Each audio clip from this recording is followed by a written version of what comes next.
Este é o Customer Lovers, o podcast da High Platform.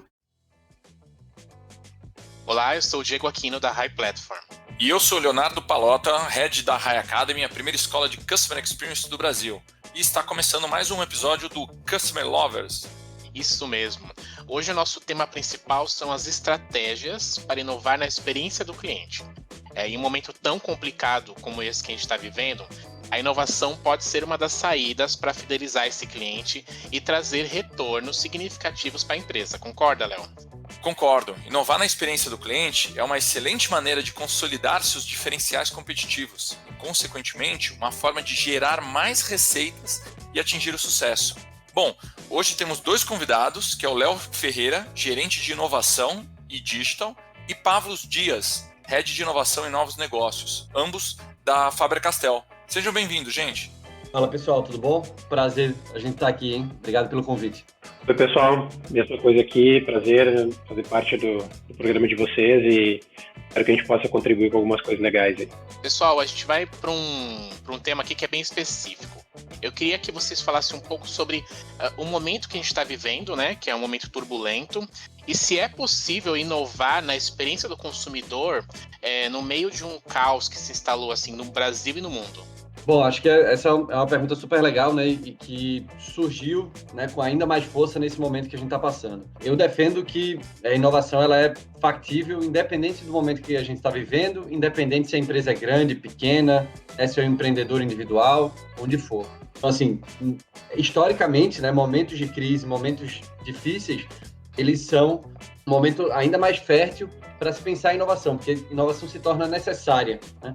Quando a gente está falando num momento de bonança, né, que está tudo certo, né, a economia está fluindo, os negócios estão crescendo, como foi ali, né, como foram os últimos anos, ela acontece, né, naturalmente, mas acaba sendo um pouco mais incremental, né, porque as coisas já estão indo bem ali, você pega esse ritmo e segue melhorando. Nesse momento de crise, se torna ainda mais necessário porque você precisa repensar muita coisa, né? O cenário mudou completamente, o novo normal, né, como muita gente fala, as relações entre as pessoas estão mudando e, naturalmente, a relação com os negócios, produtos e serviços que elas consomem, isso também está sendo alterado, né? Então, é preciso repensar isso tudo, então é totalmente factível, apesar de ser muito difícil, né? A gente sabe que tem muitos negócios aí lutando diariamente para continuar operando. A gente sabe que isso não é fácil, isso é uma carga emocional muito grande para o empreendedor, né, e para o time que está tocando aquele negócio, mas isso vai forçando, né, os negócios a pensarem se podem ser novas linhas de receita, pode ser novas experiências do cliente, né, que a gente vai falar aqui um pouquinho mais para frente. Então, esse é um momento que, por mais desafiador que ele seja, daqui a alguns anos, né, quando isso tudo passar e a gente olhar para trás, a gente vai ver o quão fértil ele foi e quantas inovações em várias frentes foram geradas nesse momento. Eu não tenho como não concordar, né? Absolutamente certo aí o que o Léo falou. Acho que só acrescentando aqui uma parte bem específica dessa resposta, né? Eu acho que quando a gente fala em experiência do consumidor, que foi o foco da tua pergunta, eu acho que nesse momento a gente não só tem como inovar, como é obrigado a inovar, né? Se tem um momento em que a gente não tem como escapar disso, é agora, né?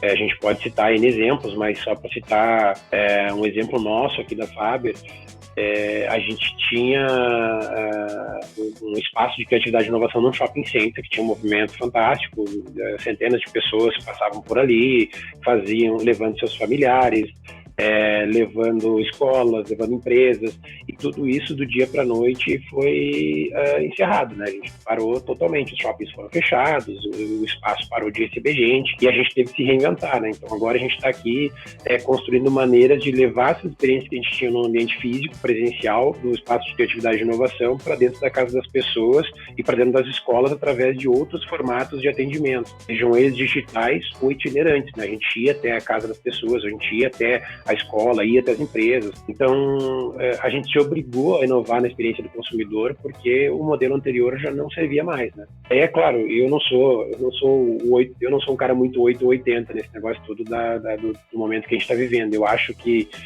sim, ele vai mudar muita coisa, mas eu também acho que quando a pandemia acabar e tudo der certo, a gente tiver um tratamento eficiente ou uma vacina, muita coisa vai sim voltar ao normal. A gente vai ter várias coisas que vão voltar assim como era antes. Então, certamente vai voltar a ter shopping center, vai voltar a ter espaços como do espaço de criatividade e inovação, mas eu acho que fica um legado de coisas que a gente constrói durante um momento como esse e também não vão se apagar, né? A gente vai passar a ter a convivência entre o que era normal antes e o que passa a ser normal depois da pandemia. Gente, eu sou meio suspeito de falar da Faber-Castell, não somente pela conexão emocional que tenho desde pequeno, né, com a empresa, mas eu cheguei aí até a matriz de vocês lá na Alemanha, onde eu consegui visitar as instalações do Processo Fabril. Foi uma experiência, assim, realmente fantástica. E vocês possuem uma área dedicada à experiência do consumidor dentro da empresa? E qual é essa rotina e processo dentro da Faber-Castell para identificar insights e manter a aprimoração contínua da experiência do consumidor? Sim, a gente tem, na verdade, mais de uma área, né? A gente divide aqui a Faber em acho que assim, dois grandes, não diria uma divisão, né, necessariamente, mas assim, algumas especializações aqui do nosso trabalho. A gente tem uma equipe de marketing que cuida especialmente do core business. Todo mundo, obviamente, conhece o lápis de cor da Faber-Castell, mas a gente também tem toda uma gama enorme de serviços, de produtos da área de stationer, né, que é o que a gente chama de stationer, que é além do lápis de cor, caneta, canetinha, borracha, caderno, enfim, várias outras coisas. Essa área, ela tem tanto uma parte de pesquisa e desenvolvimento, onde as pessoas pensam novos componentes para melhorar a experiência, novos modelos de embalagem, novos componentes que sejam, hoje em dia, com todas as tendências que existem, né, de veganismo nos produtos, enfim, todas essas coisas. E a gente tem a equipe de marketing que pensa em como levar isso para o mercado e como transformar algumas dessas inovações que surgem do ponto de vista de produto para o mercado consumidor, né? Então, aí sim se fala em modelos de entrega, modelos de comercialização, enfim, tudo isso fica na nossa área de marketing. E aí a gente tem a área de inovação e cuida de tudo que não é core business, né? Então, a gente tem aqui principalmente duas grandes verticais, que é a área de educação e a área de novos negócios não ligados à educação. Essa área de educação, ela cuida principalmente de educação no ponto de vista formal, né? Como que a gente leva produtos e serviços para o ambiente escolar e para o ambiente universitário. E aí a gente tem essas outras iniciativas que são não ligadas diretamente a escolas e universidades, que são, enfim, plataformas digitais, que são ofertas diferenciadas no nosso portfólio e por aí vai. Então tem toda essa cadeia aí de pessoas que está, de alguma maneira, contribuindo para que a experiência que as pessoas têm com a marca esteja sempre evoluindo, né? Porque, não sei se todo mundo está ouvindo aqui sabe, mas a Faber é uma empresa de 250 anos, né? Mais de 250 anos, a gente está quase fazendo 260 já. Então, é impossível sobreviver 2 séculos e meio se tu não tiver a capacidade de se reinventar com bastante frequência, né? E é isso que a gente tem tentado fazer. E a gente tem dinâmicas, né, principalmente aqui na nossa área de novos negócios, de estar sempre próximo do cliente, né, de identificar esse insight em primeira mão, né? Então, fazer entrevistas de profundidade, né, traduzir essas entrevistas em insights através de alguns frameworks contínuos, né, de trabalho, e sempre pensando como a gente consegue transportar esse insight para itens factíveis ali para o nosso negócio, né, para a experiência que a gente vai oferecer para o cliente, e aí a gente traduz isso para os nossos produtos e serviços. Eu queria que você falasse um pouco do papel da liderança nesse processo de inovação e como que vocês engajam a equipe para também ser inovadora. Eu vou começar falando aqui, depois acho que seria legal o Léo complementar com o que ele tem sentido, né? Como uma pessoa que está na Faber-Castell há pouco tempo, relativamente pouco tempo, né, Léo? Mas eu acho que isso tudo é uma evolução, né? Eu acho que quando a gente começa a trabalhar inovação na companhia, diferentes companhias têm diferentes objetivos com inovação, né? Tem gente que está mais focada em resolver problemas internos, tem gente que está mais focada em fazer investimento em startups, tem gente que está mais focada em desenvolver novos produtos e serviços, enfim, existem vários motivos, ou tem gente que está mais preocupada em mudar a cultura da companhia, então geralmente existem aí diversos motivos pelo qual uma empresa faz inovação e diferentes tipos de inovação.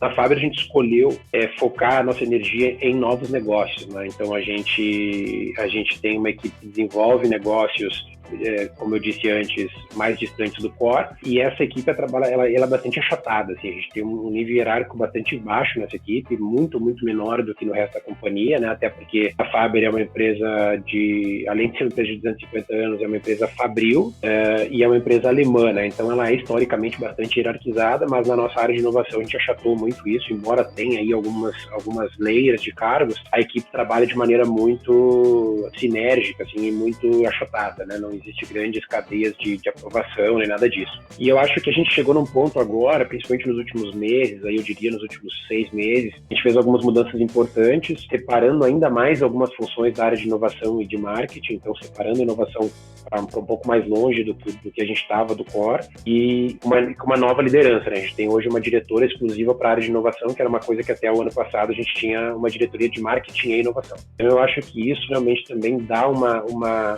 foco, né, e uma atenção especial para essa área, e tem tido realmente como liderança, isso tem tido uma importância enorme, assim, na maneira como a gente está conseguindo desenvolver as nossas atividades. Acho que de maneira geral é muito bom.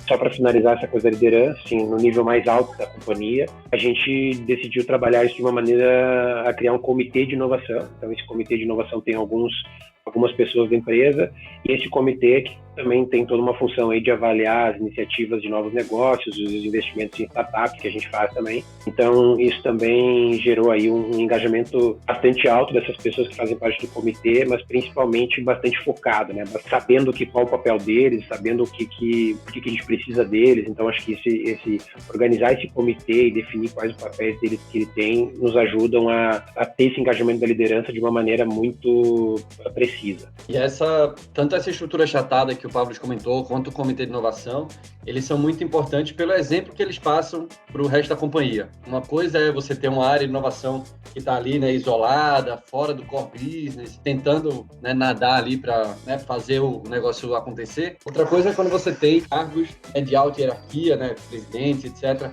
envolvidos com a dinâmica da área. Isso, né, passa uma visão para o resto do time que, de fato, a empresa está comprada com aquele projeto, né, e que inovação não é algo bonitinho que alguém viu lá no Vale do Silício e trouxe para cá só para dizer que está fazendo. Então, eu vejo muito isso do exemplo que a liderança dá. Tem uma frase, eu não lembro agora de quem que é, que ela diz o seguinte, né, que um sistema ruim sempre vence uma pessoa boa. Então, não adianta você pegar, né, uma pessoa que tem uma visão super legal de inovação e só jogar ela numa empresa em que ela não vai ter um mínimo de apoio, né, ou de espaço para conseguir criar esse caminho, né, que eu tô, como o Pablo falou, eu tô na Faber só desde o começo de março, ele já está um pouco mais de um ano, né, já tem algumas pessoas que estavam antes disso. Essas pessoas foram muito importantes para criar esse caminho, né, é uma batalha diária para a liderança de criar não só o processo, a área de inovação, mas o processo de inovação como um todo e essa visibilidade para a empresa. Agora, falando nesse comitê de inovação que vocês comentaram, como esses debates e discussões que ocorrem dentro desse comitê chegam efetivamente até o cliente como benefício? Como é essa dinâmica? Conta um pouco pra gente. O comitê ele tem um papel mais diretivo, assim, no sentido de analisar o caminho que as iniciativas estão tomando e corrigir isso de acordo com a tese de inovação que a gente definiu, né? A gente tem a primeira grande passo que a gente deu com inovação foi decidir em que áreas a gente queria estar, né? Não dá para inovar em tudo, então a gente decidiu focar em algumas áreas mais específicas. Hoje a nossa tese ela tá focada em criatividade e educação, né? São essas duas grandes arenas que a gente tenta atender. E o papel do comitê é entender se a gente validar e nos coordenar no sentido de manter a gente focado na tese, tanto do ponto de vista de arenas que a gente está atacando, mas também de garantir que o valor que está sendo criado está adequado ao que a gente imaginava que seria, né? Então eles são realmente eles têm esse grande papel consultivo de nos guiar, né? De nos ajudar a manter organizado, assim, e filtrar com a gente o que está acontecendo. Então, eu diria que, no ponto de vista de o que vai chegar no consumidor, o papel deles é garantir tudo que a gente está desenvolvendo atenda os estándares que a gente imaginou que deveriam ser seguidos, tanto de qualidade, quanto de foco no que a gente realmente quer fazer, quanto garantir que isso vai ter a abrangência necessária para atingir um público realmente relevante. Então, esses são todos os elementos que essas pessoas estão preocupadas em olhar e garantir que a gente gente consiga de fato chegar no consumidor de uma maneira adequada, né? E aí não só o papel do comitê nisso, mas eu acho que a Faber como um todo, ela tem uma premissa de qualidade que é sine qua non. A gente faz tudo pensando em entregar o melhor valor possível para o usuário final, né? E isso é complicado, porque às vezes isso acaba entrando... conflito é uma palavra forte, mas acaba gerando atrito com a experiência de inovação mais rápida, né? Às vezes a gente quer fazer um MVP mais simples, alguma coisa assim, e a gente, como Faber, a gente tem um receio de entregar algo que é mais ou menos no mercado. Então a gente tem que batalhar contra isso, entendendo que a gente tem que sempre entregar o melhor possível para cada etapa, né? Mas isso também é o que faz a gente ser o que a gente é, né? Se a gente é uma marca que durou 250 anos e que as pessoas têm um carinho enorme por essa marca, é porque a gente trata tudo com muito carinho e muita qualidade, né? Então, acho que esse também é um papel um pouco de não só do nosso comitê de inovação, mas de todas as pessoas que fazem parte da Faber-Castell, é garantir que tudo que a gente vai entregar tem um nível de qualidade adequado para a etapa em que ele está sendo desenvolvido. Legal, gente. E assim, numa resposta anterior, vocês chegaram a comentar sobre uma hierarquia mais achatada na área de inovação, né? Que era esse um dos pilares que vocês estavam conseguindo até se diferenciar de toda a companhia para conseguir dar mais vazão a todas as iniciativas. Mas eu queria saber, além disso, quais são outras iniciativas e pilares necessários para o desenvolvimento de uma equipe de Customer Experience eficiente e focada, além dessa questão de hierarquização mais achatada? Bom, acho que a hierarquia achatada, ela traz uma coisa para o dia a dia que ela é muito importante, que é o envolvimento de todo mundo no dia a dia do negócio, né? A gente teve um caso recente aqui em uma das nossas unidades, que é de curso online, em que a gente teve um crescimento muito grande de alunos, né? A plataforma acabou não aguentando ali, acabou gerando alguns desconfortos. A gente teve um volume muito grande, né, de clientes, né, tirando dúvida, perguntando como é que fazia e tal. E dependendo da estrutura da empresa, você vai jogar isso vou botar para o analista, ou vou botar para o time de saque. Aqui no nosso time, né, todo mundo arregaçou as mangas, né? Eu, Pablo, né, o Marco também do time. E foi final de semana, o dia inteiro, a gente respondendo o cliente, sentindo ali em primeira mão o que estava acontecendo, né? Então, isso é muito legal a gente saber que o time inteiro, né, não é uma área específica que trata da experiência do cliente. Isso é uma responsabilidade de todo mundo. E aí essa hierarquia achatada acaba trazendo isso para bem mais factível, né? E, assim, acho que para criar essa equipe de Customer Experience, na minha visão, não é uma equipe em si, né, mas a dinâmica, né, a disciplina de Customer Experience é ter uma visão clara da experiência que você quer oferecer para o cliente. Cada empresa vai ter a sua dinâmica, cada empresa vai ter o seu contexto e vai ter um jeito de desenvolver essa equipe, né, ou como abordar esse tema. Mas, na minha visão, tendo esse norte, né, de para onde qual é a experiência que você quer oferecer para o cliente, fica tudo muito mais fácil e os próximos passos são meio consequência, né? E aí, design de serviço, por exemplo, né, que é uma disciplina que tem certa familiaridade, ajuda muito nisso,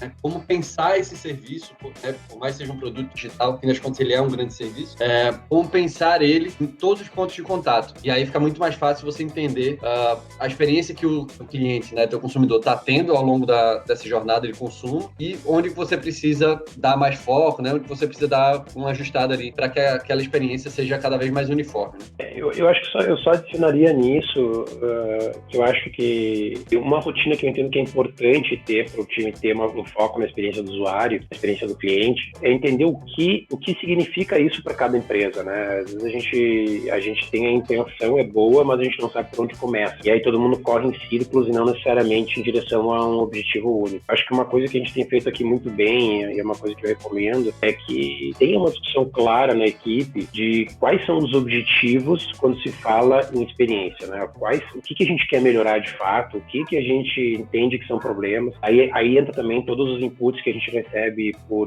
pelas pesquisas qualitativas que a gente faz, pelas pesquisas quantitativas, pelas entrevistas de usuário que a gente faz. Tudo isso gera insights para que a gente sente e discuta quais de fato são os grandes gaps da experiência que a gente tem que cobrir. E aí, a partir disso, a gente consegue desenvolver um trabalho muito mais focado e direcionado, né, com todo mundo olhando para essa mesma bandeira no horizonte, em direção a melhorar a experiência de todo mundo, né, dos consumidores e dos usuários de maneira geral. Como essa empresa está pronta para a inovação?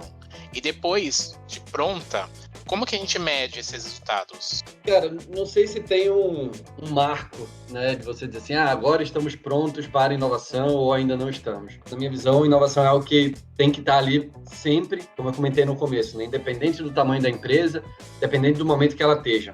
Sempre dá para a gente pensar um mindset inovador, por menor que seja a abrangência ali, né? Então, na minha visão, acho que toda empresa ela está pronta para trabalhar com inovação. Naturalmente, algumas delas, né, vão ter possibilidades de implementar times maiores, né, de dedicar um tempo maior para isso, e outras vão ter um pouco menor. Mas o mais importante é começar a buscar alguma coisa, às vezes, né, dentro de uma própria área. Muitas vezes já acontece e as pessoas não chamam de inovação, né? Às vezes isso já acontece na empresa, mas por não ter sido uma área de inovação, a gente acaba não chamando disso. E como medir o resultado também vai variar bastante como que a empresa está abordando aquele assunto, né? Tem algumas que falam de dinheiro gerados, né? Tem outras que medem com iniciativas testadas, né? Iniciativas iniciadas e validadas, por exemplo. Às vezes, se você tem uma dinâmica de interação com startup, por exemplo, a quantidade de projetos que você desenvolve com essas startups que dão certo, né? Que são tocados para frente. Então, esse é um desafio bem grande no mundo de inovação, para a gente não acabar voltando, né? Quando a gente fala de MVP, de novos modelos de negócio, que são muito incertos, né? Eles saem desse fórum, dessa área, dessa zona de conforto, para a gente não acabar voltando ali para a discussão de PNL ou discussão de business case, né? Isso a gente acaba sendo puxado aí naturalmente para esse tipo de discussão. Mas cada empresa, né, na minha visão, vai ter o seu jeito de medir que faz sentido para aquele momento, né? Também não é uma coisa fixa que vai ficar daquele jeito para sempre. A empresa vai evoluir naturalmente, ela vai precisar medir coisas diferentes, ela vai aumentar a complexidade do que ela está fazendo, vai diversificar as iniciativas, e aí cada uma tem o seu jeito de medir e colher esses resultados.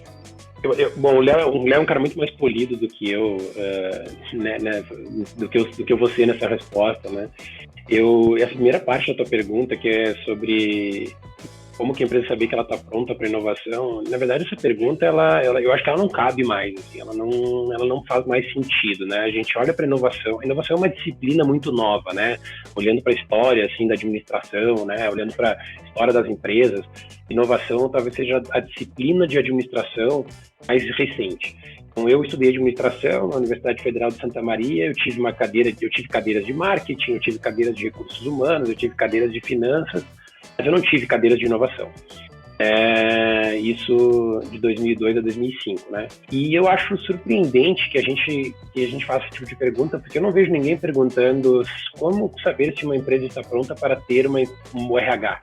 Como saber se a empresa está pronta para ter uma área de finanças. É isso, para mim, inovação é core, é respirar, é o dia a dia da empresa. Quem não tem inovação é como não ter uma grande outra parte importante da empresa, como não ter marketing, é como não ter uma equipe de vendas, é como não ter uma equipe de finanças. Então, eu não consigo mais olhar para essa pergunta aqui sem achar ela engraçada e um pouco já ultrapassada, assim, sendo honesto. E aí o que eu acho que tem realmente aqui que fazer uma reflexão é de como as empresas estão olhando para a inovação, né? E que de fato significa inovação no contexto de cada empresa. Eu acho que existem modelos diferentes, como eu falei lá numa resposta anterior, né? Objetivos diferentes com inovação, mas não fazer nada realmente não é uma opção, não acredito que seja uma opção, assim. Então, estou um pouco mais polêmico aí nesse tópico. Muito bom. Aliás, é até interessante, né? Porque quando a gente fala a pergunta de inovação nas empresas, eu também fiz administração e entendo o que você fala. Entendo que até hoje, hoje eu coordeno um MBA de marketing que não tem uma cadeira de inovação, e deveríamos, né? É uma coisa que é básica, é core, mas muitas empresas não estão fazendo isso. Agora, dentro do trabalho de vocês, olhando essa questão da visão do cliente, quais outros cases de inovação vocês podem apresentar para nós que realmente tem um grande impacto no consumidor final? Bom, eu acho que falando um pouquinho do que a gente tem feito aqui na área de inovação, né, acho que entrando um pouquinho mais nos detalhes mesmo, do que de fato a gente tem produzido, eu acho que dá para dar uma ideia legal. Acho que eu vou começar com um exemplo do core, tá? Que é para exemplificar também essa coisa de que tem uma área de inovação da empresa que olha principalmente para novos negócios e serviços, mas a gente também inova no core, né? Inova na parte mais tradicional da empresa. Um exemplo que eu acho que é legal trazer nesse sentido é um lançamento que a gente fez há 2 anos atrás, chamado Caras de Cores. Lápis de cor, que é o nosso produto mais antigo, que é um produto que está aqui desde que o mundo é mundo. Como que se inova em lápis de cor, né? 2 anos atrás a gente criou, para incluir no na nossa caixinha padrão ali de lápis, a gente incluiu 3 lápis, que são 2 pontas cada um, eles são 6 cores, de tons de pele diferentes. E esse lápis ele tem uma resina diferente, ele tem um material diferente que ele é misturável, então tu consegue mesclar as cores, essas 6 cores, para gerar ainda outras infinitas tonalidades. E isso foi assim, acho que isso foi de uma sensibilidade gigante da Faber-Castell, de enxergar como o mundo está mudando, né? Como a gente precisa que as pessoas enxerguem sobre novas perspectivas, coisas antigas, e a gente trouxe isso para o lápis de cor, que é um negócio que não tem como ser mais simples, né? Então, eu acho que esse é um ótimo exemplo assim, de atenção que a gente tem com o mundo, de olhar para a necessidade do consumidor e trazer para ele alguma coisa que de fato resolve um problema claro e cristalino do consumidor, né? Isso para citar um exemplo aqui do mundo mais tradicional. E para citar um exemplo, acho, do mundo mais novo da Faber, né, que é essa coisa toda da criatividade e da educação, a gente acabou falando um pouquinho dos cursos online que a gente já tem, o Léo pode até citar um pouco melhor isso. Eu vou citar um outro case legal que a gente tem também. Quando a gente começou a estudar sobre criatividade, né, para entender que tipo de produto e serviço a gente poderia construir para ajudar as pessoas no seu processo criativo, a gente entendeu que na fase infantil é onde as crianças elas estão transformando a capacidade de imaginação delas e criando e desenvolvendo, aprendendo processos para transformar a imaginação em algo palpável e útil, né? Que é o que a gente chama de fato de criatividade, de inovação.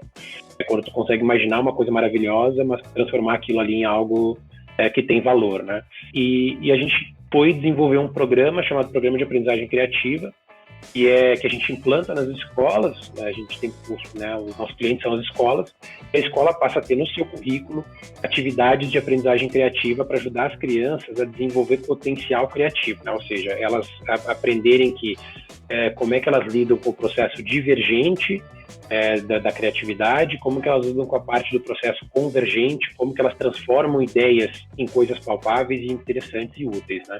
Então isso é muito claro, porque assim a pesquisa que foi feita, ela foi muito partindo do problema que existia das crianças perderem essa capacidade de imaginativa, de elas não desenvolverem suficientemente habilidades de criatividade, e a gente foi e atacou esse problema junto com as escolas e desenvolvemos esse produto. Então acho que esse é um exemplo muito legal assim desse novo mundo da Faber-Castell, de uma coisa que realmente atende uma necessidade do consumidor e que a gente está muito feliz em trazer para o mercado. Também a gente tem a iniciativa de curso online, né, que a gente comentou. Então, muito mais do que só pensar em fazer videoaulas de como aprender a fazer aquarela ou fazer lettering ou qualquer coisa do tipo, nosso grande objetivo é ensinar da melhor forma possível, né, e como desenvolver a criatividade através do desenho e pintura, né, a princípio, que é essa área mais próxima aí do nosso core. Como o Pablo comentou no começo, né, a gente tem esses 2 grandes pilares, educação e criatividade. E aí, pegando outra frase dele também, se a gente pensa que a Faber é uma empresa que produz lápis de cor, ela é uma empresa. Se a gente pensa que a Faber é uma empresa que produz coisas que estimulam a criatividade, e essas coisas podem ser lápis de cor também, mas podem ser outros negócios, pode ser uma plataforma de curso online, pode ser o espaço de criatividade, né, que a gente tinha lá no shopping, ou qualquer outra iniciativa com programa de aprendizagem criativa também, o negócio muda totalmente de cenário. Então, abre margem para muita coisa. A gente tem um roadmap legal de várias iniciativas para serem desenvolvidas, né, ao longo dos próximos meses, dos próximos anos, e com certeza vai ter muita coisa legal para a gente conversar também. E por último, a gente tem uma parte que eu acho que é legal comentar, que a gente começou no ano passado um processo de criar um relacionamento mais próximo com o ecossistema de startups, né? Então a gente fez isso de maneira bastante experimental no ano passado. A gente acabou, a partir desse movimento inicial, a gente acabou fazendo um investimento numa primeira startup no início desse ano, uma startup da área de educação, e agora a gente está de fato, a gente fez, vamos dizer assim, um MVP dessa área, né? E agora a gente está de fato construindo uma área mais estruturada e mais completa aí de corporate venture capital. Então a ideia é que também nos próximos meses a gente comece a acelerar e se relacionar cada vez mais com o ecossistema. De novo, né, reforçando a nossa tese de criatividade e inovação, de criatividade e educação, e ajudando startups que estão em fases mais iniciais aí a colocar seus produtos no mercado, a desenvolver mercado, e a gente ser um parceiro nessa jornada. Então isso também é uma coisa que vai ser um componente cada vez mais forte aí da nossa estratégia de inovação. Como o Léo disse, a Faber-Castell faz parte da história de muitas pessoas, né, inclusive da minha. Acho que tem uma questão muito afetiva com a marca e depois de tanto tempo ela continua sendo uma marca inovadora. Eu queria deixar um espaço aqui para vocês deixarem um recado final para nossa comunidade. Cara, acho que, né, de novo, agradeço o convite, né? Obrigado por ter recebido a gente aqui. Parabéns pelo programa, acho que tem que, né, continuar. Eu sou entusiasta de podcast, né? Toco o EmpreendaCast também. Acho que é, né, um conteúdo que precisa ser tratado precisa ser utilizado cada vez mais. E, né, a gente está super aberto, né? Quem quiser conversar aí sobre experiência de cliente, sobre design de serviço, sobre inovação, a gente está super aberto, né? Pode me adicionar lá no LinkedIn. E é isso. Prazer estar aqui. Obrigado por terem recebido a gente. Realmente é sempre um prazer poder trocar experiências, né? Eu brinco que eu sou eu tenho uma na minha vida assim uma coisa de ser muito esponja. Então quando eu preciso saber alguma coisa, eu busco quem eu entendo que é referência no assunto para me ajudar e não tenho muita vergonha de pedir ajuda, assim. Eu acho que esses ambientes que a gente cria com esse tipo de podcast aqui é onde a gente pode não só ter uma conversa 1 para 1, como muitas vezes eu já fiz, mas também criar a oportunidade de que muitas outras pessoas ouçam e aprendam um pouquinho e desenvolvam ou tenham alguns insights a partir de algumas coisas que a gente falou aqui hoje, né? Então, sempre gosto bastante, estou à disposição também para que precisarem aí. Com o meu nome é bem fácil me achar no LinkedIn, então estou à disposição. Muito obrigado, Pavlos e Léo, por compartilhar esse conhecimento fantástico sobre inovação e o impacto que isso tem com o cliente final. Bom, e para quem está nos acompanhando, continue nos ouvindo, tem muita coisa boa, muitas entrevistas e muito conteúdo legal sobre consumidor aqui no podcast do Customer Lovers. Obrigado, gente. Tchau. Obrigado e até a próxima. Você acabou de ouvir o Customer Lovers, o podcast da High Platform. Dá uma acessada no nosso Instagram, @HighPlatformBR. e se liga no conteúdo que rola por lá.